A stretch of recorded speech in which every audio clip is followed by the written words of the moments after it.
धर्मों को समान माना है, कोई धर्म जात नहीं है मनुष्य की, क्योंकि हम सब मनुष्य को किसने बना के भेजा है? भगवान ने। और भगवान ने कोई भी जाति पाति नहीं बनाई, यही क्या मनुष्य ने बनाई है। वो कहते हैं कबीरदास, कर्म सबसे बड़ा होता है, कर्म सबसे बड़ा होता है, उस कर्म को अच्छे करने चाहिए। पहला देखिए, पहली साखियां कबीर की साखियां होता है अच्छी अच्छी भक्तियां, सुंदर बातें जो काव्य में कही गई है, श्लोकों में कही है, दोहों में कही गई है। ज्ञान न पूछे साधु की, पूछ लीजिए ज्ञान, मोल करो द्वार का बड़ा है तो ज्ञान।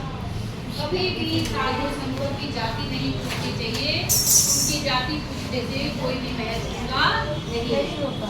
क्यों? क्योंकि जो उनके अंदर ज्ञान है वह ही हमें ग्रहण कर लेना चाहिए। उनसे ज्ञान की बातें जो बताते हैं वो हमें ग्रहण कर लेनी चाहिए। मोल करो तलवार को, बड़ा रहे तो ज्ञान। जैसे तलवार एक ज्ञान के अंदर एक कवर रखी रहती है, तो उस कवर का महत्व है कि तलवार का? तलवार का। जैसे तलवार को रखने की उस कवर का कोई भी महत्व नहीं होता। यानी ये जो हमारा शरीर है ये तो एक कवर है, यस, जिसके अंदर क्या है? एक आत्मा है, और आत्मा का में क्या है? ज्ञान। तो हमें अब अगर किसी के पास ज्ञान है, अच्छी बातें हैं, तो वो हमें ग्रहण कर लेनी चाहिए। जाति पाति और उसके रूप रंग से हमें उसका कोई मतलब नहीं होना चाहिए। समझ आ गई? Yes ma'am. कोई जाति पाति ऊंच नीच छोटा बड़ा नहीं होगा, ठीक है।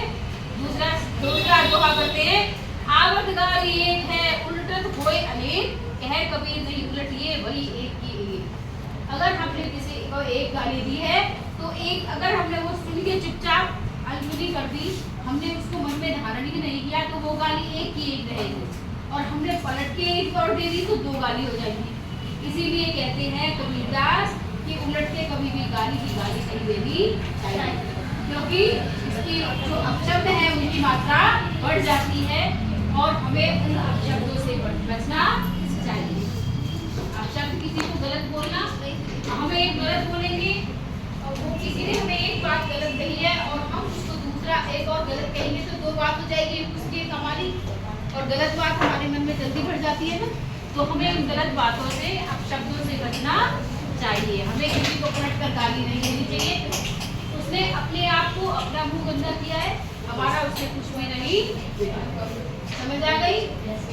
देखिए तीसरा है, माला तो कर में फिरे जीत फिरे मुख भाई, मनवा तो दस दिशी फिरे ये तो सुगम नहीं। माला ले रखी है और राम का नाम जप रहे हैं, दिमाग कहीं और चल रहा है, किसी अन्य बातों में फंसा हुआ है, तो उस भगवान की पूजा करने का कोई भी महत्व नहीं है।